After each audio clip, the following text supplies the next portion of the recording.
मित्रांनो, जे विद्यार्थी 2026 मध्ये महाराष्ट्र बीपीएड सीईटी देणार आहेत, अशा विद्यार्थ्यांसाठी आपण एक व्हिडिओ सिरीज सुरू करत आहोत. या सिरीज मध्ये आपण जनरल नॉलेज आणि करंट अफेअर्स या सेक्शन मध्ये चालू घडामोडी या टॉपिक मधून जे एमसीक्यू येतात ते एमसीक्यू आपण या सिरीज मध्ये डिस्कस करणार आहोत. सोबतच विद्यार्थी मित्रांनो, ज्या प्रश्नाचं आपण उत्तर डिस्कस करत आहोत त्या उत्तरामागची पार्श्वभूमी सुद्धा आपण डिटेलमध्ये पाहणार आहोत. तर हॅलो विद्यार्थी मित्रांनो, मी तुमचा एज्युकेटर अरविंद आणि तुमचं स्वागत आहे ग्लोबल ऑनलाईन मध्ये. मित्रांनो, महाराष्ट्र बीपीएड सीईटी साठी असणारी जी लाईव्ह बॅच आहे ती ग्लोबल ऑनलाईन मध्ये 15 डिसेंबर पासून सुरू झाली आहे. या बॅच मध्ये तुम्हाला डेली लाईव्ह क्लासेस दिले जातात. सोबतच विद्यार्थी मित्रांनो, रेकॉर्डेड लेक्चर सुद्धा इथे अवेलेबल असतात. संपूर्ण अभ्यासक्रमाच्या अपडेटेड नोट्स असतील, 50 पेक्षा अधिक मॉक टेस्ट आणि 2000 पेक्षा अधिक एमसीक्यू सुद्धा तुम्हाला या बॅच मध्ये दिले जातात. तर डेली लाईव्ह क्लासेस आणि मल्टिपल रिव्हिजन्सच्या माध्यमातून तुमचा संपूर्ण सिलेबस परीक्षेपूर्वी कव्हर केला जातो आणि तुम्हाला या परीक्षेसाठी रेडी केलं जातं. तर विद्यार्थी मित्रांनो, बॅचला जॉईन करण्यासाठी स्क्रीनवरती दिलेल्या नंबरवरती तुम्ही व्हॉट्सअप करू शकता किंवा प्ले स्टोअरवरती जाऊन तिथेही ग्लोबल ऑनलाईन ॲपमध्ये महाराष्ट्र बीपीएड सीईटी हा कोर्स तुम्ही जॉईन करू शकता. तर विद्यार्थी मित्रांनो, लवकरात लवकर या बॅचला जॉईन करा आणि महाराष्ट्रातल्या टॉपच्या बीपीएड कॉलेजमध्ये ॲडमिशन घेण्याची तयारी आत्ताच सुरू करा. तर सुरू करूया प्रश्नांना. What is the name of initiative launched by the Center to simulate a Gram Sabha in school on the lines of the Model United Nation? शाळामध्ये ग्रामसभा अनुकरण करण्यासाठी मॉडेल युनायटेड नेशन्सच्या धर्तीवरती केंद्र सरकारने सुरू केलेल्या उपक्रमाचे नाव काय आहे? तर इथे तुम्हाला ऑप्शन्स दिलेत. यंग पंचायत सभा YPS, मॉडेल युथ ग्राम सभा MYGS, स्टुडंट गव्हर्नन्स सभा SGS आणि स्कूल ग्राम सभा मिशन SGSM. तर विद्यार्थी मित्रांनो, भारत सरकारने ऑक्टोबर 2025 मध्ये मॉडेल युथ ग्राम सभा MYGS उपक्रम सुरू केला आहे, ज्याचा उद्देश विद्यार्थ्यांना पंचायती राज व्यवस्थेचे प्रत्यक्ष ज्ञान देणे हा आहे. हे मॉडेल युनायटेड नेशन्सच्या संकल्पनेवरती आधारित असून या कार्यक्रमामध्ये शाळामध्ये ग्रामसभांचे अनुकरणीय सत्र आयोजित केले जाते. इयत्ता 9वी ते 12वी मधील विद्यार्थी सरपंच, वॉर्ड सदस्य, ग्राम सचिव, अंगणवाडी कार्यकर्ता, सहाय्यक परिचारिका आणि कनिष्ठ अभियंता आदी भूमिका बजावतात. ते बैठकीत भाग घेतात, स्थानिक प्रश्नावरती चर्चा करतात, तसेच अंदाजपत्रकं असतील, विकास योजना असतील, या सर्व गोष्टी तयार करतात. पहिल्या टप्प्यामध्ये 600 जवाहर नवोदय विद्यालयामध्ये आणि 200 एकलव्य मॉडेल निवासी शाळांमध्ये आणि महाराष्ट्र व कर्नाटकामधील निवडक जिल्हा परिषद शाळांमध्ये हा उपक्रम राबवला गेला. यापूर्वी पायलट प्रकल्प उत्तर प्रदेश आणि राजस्थानमध्ये राबवले गेले होते. त्यामुळे या प्रश्नाचं योग्य उत्तर असणार आहे ऑप्शन बी, मॉडेल युथ ग्राम सभा. पुढचा प्रश्न पाहूयात. वेअर वॉज MSME सेवा पर्व 2025 विरासत से विकास organised in Uttar Pradesh? MSME सेवा पर्व 2025 विरासत से विकास हा कार्यक्रम उत्तर प्रदेशात कुठे आयोजित करण्यात आला होता? ऑप्शन्स आहेत मेरठ, लखनौ, वाराणसी आणि ग्रेटर नोएडा. तर विद्यार्थी मित्रांनो, मायक्रो, लघु आणि मध्यम उद्योग मंत्रालयाने म्हणजेच MSMEने वाराणसी उत्तर प्रदेशामधील रुद्राक्ष आंतरराष्ट्रीय सहकार्य आणि परिषद केंद्रात MSME सेवा पर्व 2025 चे आयोजन केले होते. विरासत से विकास या थीमवरती हे आधारित होते आणि हा 3 दिवसीय कार्यक्रम होता, ज्याच्यामध्ये सांस्कृतिक वारसा, सामुदायिक सहभाग तसेच MSMEचा राष्ट्र निर्मितीतील वाटा नाविन्यपूर्व पद्धतीने सादर करण्यात आला. प्रधानमंत्री विश्वकर्मा, प्रधानमंत्री रोजगार निर्मिती कार्यक्रम, खादी आणि ग्राम उद्योग योजना, राष्ट्रीय अनुसूचित जाती जमाती हब या योजनांच्या एकूण 1500 लाभार्थ्यांनी या कार्यक्रमामध्ये सहभाग घेतला होता. त्यामुळे या प्रश्नाचं योग्य उत्तर असणार आहे ऑप्शन सी, वाराणसी.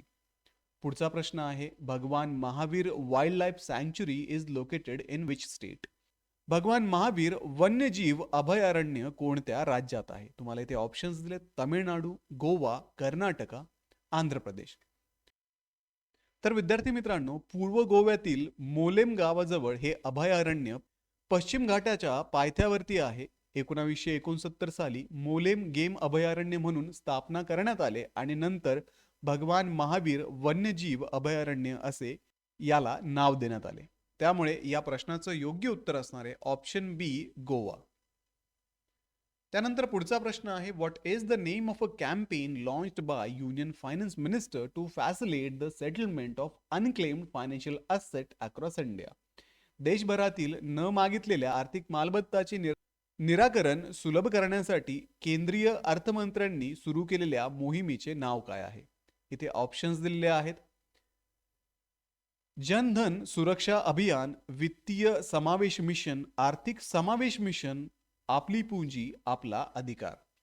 तर विद्यार्थी मित्रांनो, केंद्रीय वित्त मंत्री निर्मला सीतारामन यांनी गांधीनगर गुजरात येथे आपली पुंजी आपला अधिकार राष्ट्रीय अभियानाचा शुभारंभ केला.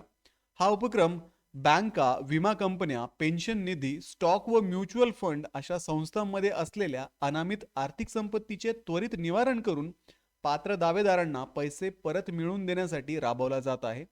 सध्या भारतातील वित्तीय संस्थांमध्ये 1,82 कोटी रक्कम अनामित संपत्तीच्या स्वरूपात आहे. दावेदारांना प्रमाणपत्र देखील वितरण यामध्ये करण्यात आले. या उपक्रमामुळे वित्तीय सक्षमता व जनजागृती वाढत आहे. त्यामुळे या प्रश्नाचं योग्य उत्तर आहे ऑप्शन डी आपकी पूंजी आपका अधिकार. पुढचा प्रश्न पाहूयात. Dhvani missile is developed by which organization. Dhvani क्षेपणास्त्र कोणत्या संस्थेने विकसित केले आहे? तुम्हाला ऑप्शन्स दिलेत. Indian space research organization ISRO, Hindustan aeronautics limited HAL, Bharat electronics limited BEL, defence research and development organisation DRDO. तर मित्रांनो, भारताची संरक्षण अनुसंधान व विकास संस्था म्हणजेच DRDO ध्वनी हे प्रगत हायपरसॉनिक क्षेपणास्त्र तपासण्याच्या तयारीत आहे. ध्वनी हे हायपरसॉनिक ग्लाइड वाहन म्हणजेच HGV आहे. हे पारंपरिक क्रूज क्षेपणास्त्रांपेक्षा वेगळे आहे. हे क्षेपणास्त्र अत्यंत उंचीवरती प्रक्षेपित केले जाते आणि नंतर गतीने लक्ष्याकडे ते ग्लाइड होते. त्याचा अनिश्चित मार्ग रडारद्वारे पकडणे किंवा थांबवणे कठीण आहे. ध्वनी जमिनीवरील आणि सागरी टार्गेट्सवरती अत्यंत अचूकतेने हल्ला करू शकते. या चाचणीमुळे भारताची लष्करी क्षमता वाढत आहे.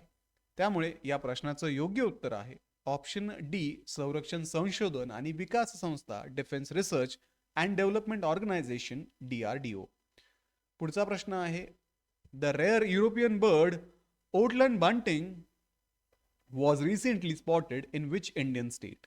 दुर्मिळ युरोपीय पक्षी ओटलँड बंटिंग नुकताच भारतातील कोणत्या राज्यात आढळला? तुम्हाला इथे ऑप्शन्स दिलेत. वेस्ट बेंगॉल, सिक्कीम, ओडिशा आणि बिहार.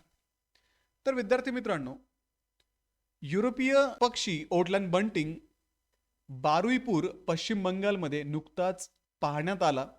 तर युरोपमध्ये तसेच मंगोलिया आणि आर्टिक क्षेत्रामध्ये याचं प्रजनन होतं. हे मुख्यतः मोकळ्या कमी झाडे असलेल्या लागवडीच्या किंवा न लागवडीच्या भूमीमध्ये राहते आणि हा पक्षी वनक्षेत्र टाळतो. तसेच हा पक्षी आंतरराष्ट्रीय निसर्ग संरक्षण संघाच्या रेड लिस्टमध्ये समाविष्ट आहे. त्यामुळे या प्रश्नाचं योग्य उत्तर आहे ऑप्शन ए पश्चिम बंगाल, वेस्ट बेंगॉल. पुढचा प्रश्न आहे हु wear awarded the 2025 Nobel prize in physiology or medicine. 2025 मधील शरीरक्रियाशास्त्र किंवा औषधशास्त्रातील नोबेल पारितोषिक कोणाला मिळाले? ऑप्शन्स दिलेत. Harald zur Hausen and Luc Montagnier, Jennifer Doudna, Emmanuelle Charpentier and Feng Zhang, Mary E Brunkow, Fred Ramsdell and Shimon Takaguchi, Drew Weissman and Peter Cullis. तर विद्यार्थी मित्रांनो, 2025 सालचं शरीरशास्त्र किंवा औषधशास्त्रातील नोबेल पारितोषिक मेरी ई ब्रँको, फ्रेड राम्सडल आणि Simon Sakaguchi यांना देण्यात आले. त्यांचे संशोधन प्रतिकार क्षमता प्रणालीने काय नष्ट करायचे व काय जपायचे हे ठरवण्याच्या यंत्रणेवरती केंद्रित होते. त्यामुळे या प्रश्नाचं योग्य उत्तर आहे option C Mary E Brunkow, Fred Ramsdell and Shimon Sakaguchi. पुढचा प्रश्न आहे Mera Hou Chongba festival is celebrated in which state. Mera Hou चांगबा हा उत्सव कोणत्या राज्यात साजरा केला जातो? ऑप्शन्स आहेत आसाम, नागालँड, मणिपूर आणि त्रिपुरा. तर मणिपूरमध्ये मेरा हो चांगबा हा उत्सव 7 ऑक्टोबर 2025 रोजी साजरा करण्यात आला. तर विद्यार्थी मित्रांनो, हा उत्सव साजरा करण्यासाठी आदिवासी इम्फाळ येथील मणिपूर राजवाड्यामध्ये जमा झाले होते. हा उत्सव पारंपरिक पद्धतीने साजरा करण्यात आला आणि मणिपूरच्या सर्व आदिवाशांनी यामध्ये सहभाग घेतला होता. त्यामुळे या प्रश्नाचं योग्य उत्तर आहे ऑप्शन सी, मणिपूर. पुढचा प्रश्न आहे, which organization released the state of a social justice a work in progress report 2025. The state of a social justice a work in progress अहवाल 2025 कोणत्या संस्थेने प्रसिद्ध केला? तर विद्यार्थी मित्रांनो, ऑप्शन्स आहेत international labour organization ILO, world bank, united nations environment development programme UNDP, international monetary fund IMF. तर मित्रांनो, इंटरनॅशनल लेबर ऑर्गनायझेशन दुसऱ्या जागतिक सामाजिक विकास परिषदेसाठी the state of social justice a work in progress हा अहवाल त्यांनी प्रकाशित केला. 1995च्या कोपनहेगन परिषदेला 30 वर्ष पूर्ण झाल्याच्या पार्श्वभूमीवरती काही प्रगती झाली असली तरीही अजूनही असमानता, संस्थांवरील अविश्वास व क्षेत्रनिहाय प्रगतीच्या तुटवड्यामुळे सामाजिक न्याय म्हणजे प्रत्येक व्यक्तीला आर्थिक भरभराट व आध्यात्मिक वाढ, स्वातंत्र्य, आदर आणि समान संधी मिळवण्याचा अधिकार मिळवणे आहे. 1995 ते 2024 दरम्यान बालकामगार 25 कोटीवरनं 6.6 कोटीपर्यंत कमी झालेत. कामकाजाशी संबंधित मृत्यू 10% कमी झालेत आणि माध्यमिक विद्यालय पूर्ण करण्याचे प्रमाण 22% वाढलेले आहे. तर ह्या सर्व गोष्टी या रिपोर्टमध्ये अधोरेखित करण्यात आल्या. त्यामुळे या प्रश्नाचं योग्य उत्तर आहे option A, international labour organization, आंतरराष्ट्रीय कामगार संघटना ILO. पुढचा प्रश्न आहे, which organization developed the online national drug licensing system ONDLS portal? Online national drug licensing system ONDLS portal कोणत्या संस्थेने विकसित केले? ऑप्शन्स आहेत centre for development of advanced computing CDAC, national health authority NHA, national pharmacopoeia commission IPC, drug controller general of India DCGI. तर विद्यार्थी मित्रांनो, केंद्रीय आरोग्य मंत्रालयाने नुकतेच स्पष्ट केले की 18 राज्य औषध नियंत्रण प्राधिकरणे ऑनलाईन राष्ट्रीय औषध परवाना प्रणाली म्हणजेच ONDLS वापरतात, परंतु कुठल्याही प्राधिकरणाने CAPA मार्गदर्शक तत्वांचे पूर्णपणे पालन केलेले नाही. तर ONDLS हे संपूर्ण भारतातील सर्व औषध परवाने प्रक्रियेसाठी एकच विंडो डिजिटल प्रणाली आहे. ही प्रणाली प्रगत संगणक विकास केंद्र म्हणजेच CDAC, केंद्रीय औषध मानक नियंत्रण संस्था म्हणजे CDSCO आणि राज्य संघराज्य औषध नियामक प्राधिकरणाच्या सहकार्याने विकसित करण्यात आली आहे. यामुळे औषध परवाना प्रक्रियेत पारदर्शकता, एकरूपता आणि उत्तरदायित्व मिळणार आहे. त्यामुळे या प्रश्नाचं योग्य उत्तर आहे option A, centre for development of advance computing that is CDAC. प्रश्न आहे, world mental health day is observed annually on which day?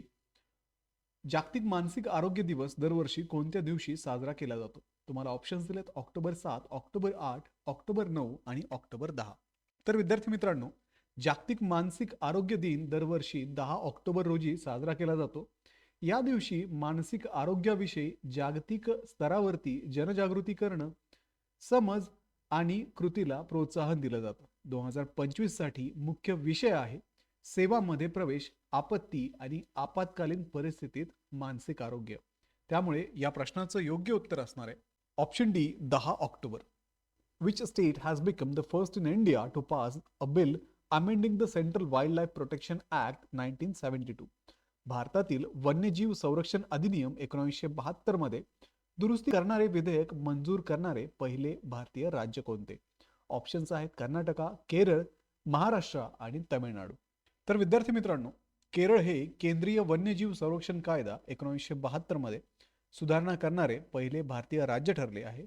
Kerala विधानसभेने 8 October 2025 रोजी वन्यजीव संरक्षण अधिनियम मंजूर केला आहे, जो राष्ट्रपतींच्या मंजुरीनंतर कायदा बनेल. वाढत्या मानव वन्यजीव संघर्षाची दखल घेत या कायद्यात वनक्षेत्रा शेजारी राहणाऱ्या समुदायांसाठी उपाययोजना करण्यात आलेल्या आहेत. वन्य पशूंनी मानवावरती हल्ला केला किंवा वस्तीमध्ये ते शिरले तर मुख्य वन्यजीव संरक्षकास त्यांना गोळी घालण्याचा, बेशुद्ध करण्याचा, पकडण्याचा किंवा स्थलांतर करण्याचा अधिकार देण्यात आलेला आहे. त्यामुळे या प्रश्नाचं योग्य उत्तर असणार आहे option B, Kerala. Which organisation has launch the 4th edition of the studentship programme for Ayurveda research ken SPARK. Studentship programme for Ayurveda research ken च्या 4थ्या आवृत्तीची सुरुवात कोणत्या संस्थेने केली? ऑप्शन्स आहेत national institute of Ayurveda, ministry of health and family welfare, Indian council of medical research, central council for research in Ayurvedic science. तर राष्ट्रीय आयुर्वेद संस्था, आरोग्य आणि कुटुंब कल्याण मंत्रालय, भारतीय वैद्यकीय संशोधन परिषद आणि केंद्रीय आयुर्वेद विज्ञान संशोधन परिषद. तर विद्यार्थी मित्रांनो, आयुष मंत्रालयाच्या अंतर्गत आयुर्वेदिक विज्ञान संशोधन केंद्रीय परिषद CCRAS ने स्पार्क 4.0 ही विद्यार्थ्यांसाठी आयुर्वेद संशोधन केन या शिष्यवृत्ती कार्यक्रमाची 4थी आवृत्ती 2025-26 साठी सुरू केली आहे. या उपक्रमाचा उद्देश BAMS पदवीच्या विद्यार्थ्यांमध्ये वैज्ञानिक जिज्ञासा व संशोधन वृत्ती जागृत करणे आहे. राष्ट्रीय भारतीय पद्धतीच्या वैद्यक आयोगाच्या मान्यताप्राप्त महाविद्यालयातील 300 BAMS विद्यार्थ्यांना 2 महिन्यांसाठी दरमहा 25,000च्या दराने एकूण 50,000 शिष्यवृत्ती दिली जाते. तर स्पार्क अंतर्गत विद्यार्थी स्वतंत्र लघुकाळ संशोधन प्रकल्प प्राध्यापकांच्या मार्गदर्शनाखाली करतात.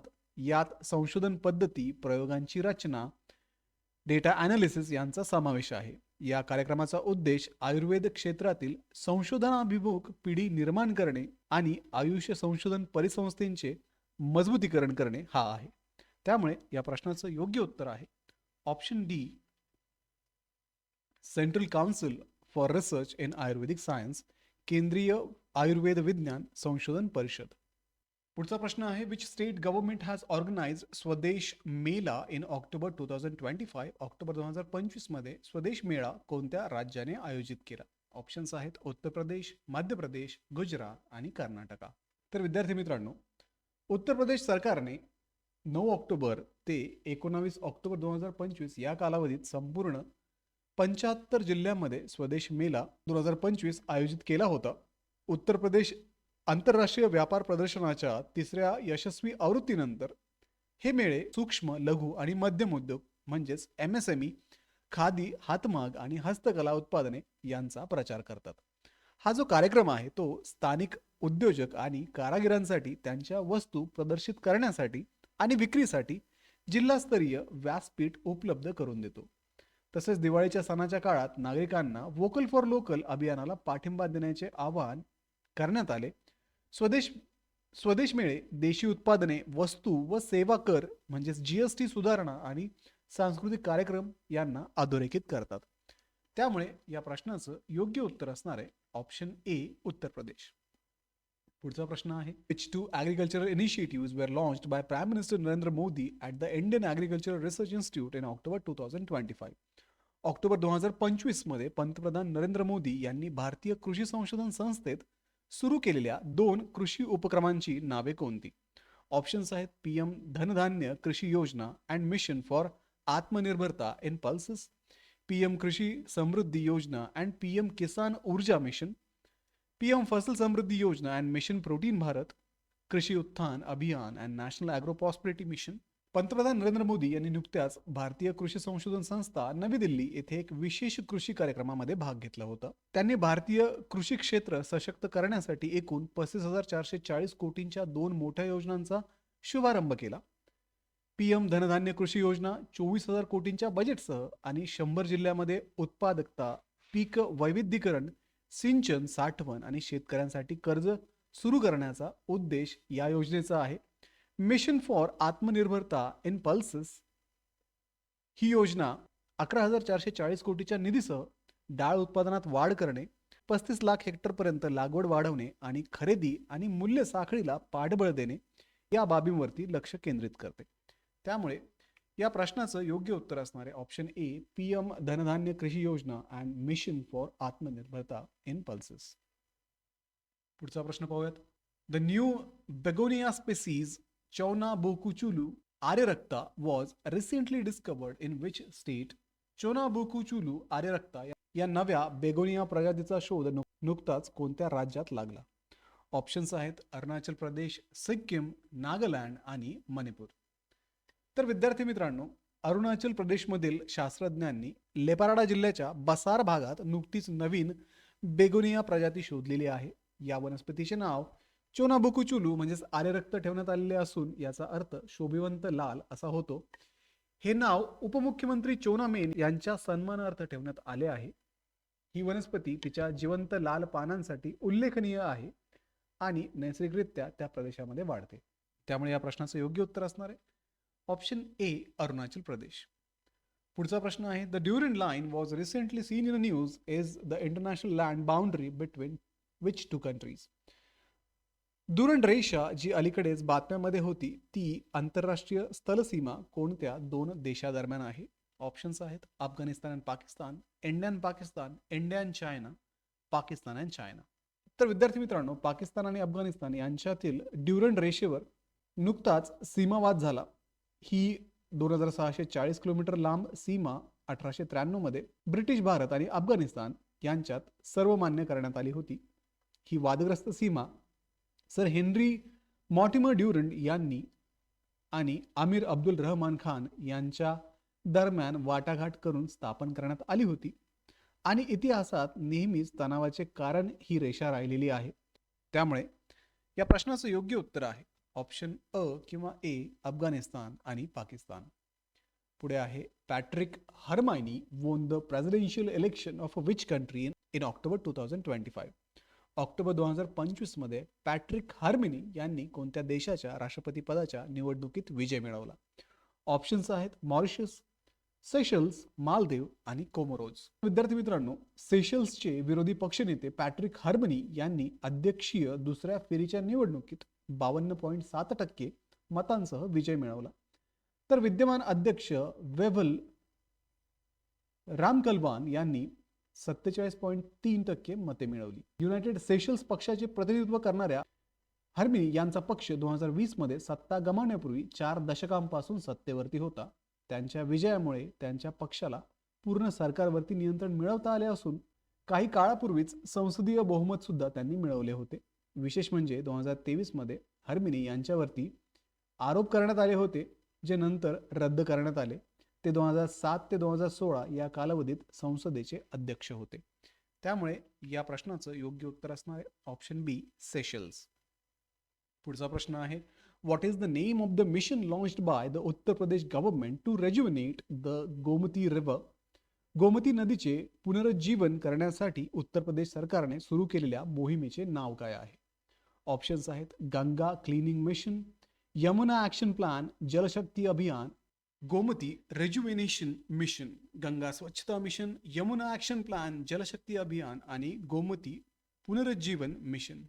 तर विद्यार्थी मित्रांनो, उत्तर प्रदेशचे मुख्यमंत्री यांनी गोमती नदीच्या अखंड प्रवाहासाठी नुकताच गोमती पुनरुज्जीवन मिशन सुरू केलं आहे. या मिशनचा उद्देश नदीत प्रवेश करणाऱ्या शहरी सांडपाण्याला 95% नियंत्रित करणे.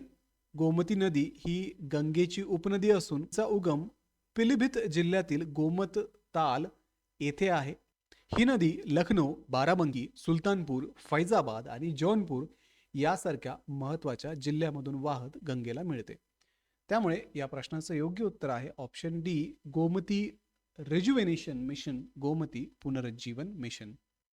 पुढचा प्रश्न आहे, what is the name of the airfare scheme launched by the civil aviation minister to make air travel affordable and predictable? हवाई प्रवास परवडणारा आणि सुसंगत करण्यासाठी नागरी उड्डाण मंत्र्यांनी सुरू केलेल्या योजनेचे नाव काय आहे? ऑप्शन्स आहेत उडान प्लस, फेअर से फुर्सत, एअर सहायता, सस्ता सफर योजना. तर विद्यार्थी मित्रांनो, नागरी विमान वाहतूक मंत्री राममोहन नायडू यांनी अलायन्स एअरद्वारे नुकतीच फेअर से फुर्सत ही नवीन निश्चित विमान भाड्याची योजना सुरू केली. ही योजना विमान प्रवासाला स्वस्त आणि अपेक्षित बनवण्यासाठी डिझाईन केलेली आहे. या योजनेअंतर्गत तिकिटाची किंमत बुकिंग तारखेपासून किंवा निघण्याच्या तारखेपासून स्वतंत्रपणे निश्चित दराने केली जाते. ही पायलट योजना 13 ऑक्टोबर ते 31 डिसेंबर 2025 या कालावधीत निवडक मार्गांवरती लागू आहे. या योजनेचा फायदा मुख्यत्वे टियर 2 आणि टियर 3 शहरातील आणि पहिल्यांदाच विमान प्रवास करणाऱ्या प्रवाशांना होतो. त्यामुळे या प्रश्नाचं योग्य उत्तर आहे ऑप्शन ब, फेअर से फुर्सत. तर विद्यार्थी मित्रांनो, हे होते महाराष्ट्र बीपीएड सीईटी 2026 साठी महत्त्वाचे असे करंट अफेअर्स आणि त्यावरती आधारित एमसीक्यू. या एमसीक्यूजचे आन्सर पाहत असताना आपण त्या आन्सर्सच्या मागची पार्श्वभूमी सुद्धा डिस्कस केली आहे. तर व्हिडिओला लाईक करा, तुमच्या मित्रांना हा व्हिडिओ शेअर करा, ग्लोबल ऑनलाईनला सबस्क्राईब करा. भेटूया पुढच्या व्हिडिओमध्ये. तोपर्यंत एक्झामचं प्रिपरेशन सुरूच ठेवा. थँक्यू.